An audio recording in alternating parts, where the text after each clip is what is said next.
رات کی قسم جب وہ چھا جائے اور دن کی قسم جب وہ روشن ہو جائے، اور اس ذات کی قسم جس نے نر اور مادہ پیدا کیے کہ تم لوگوں کی کوشش طرح طرح کی ہے۔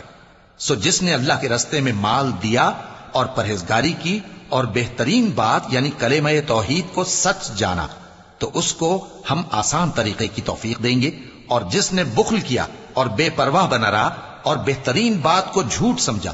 تو ہم اسے رفتہ رفتہ سختی میں پہنچا دیں گے، اور جب وہ دوزخ کے گڑھے میں گرے گا تو اس کا مال اس کے کچھ بھی کام نہ آئے گا۔ یقیناً راہ دکھا دینا ہمارا ذمہ ہے،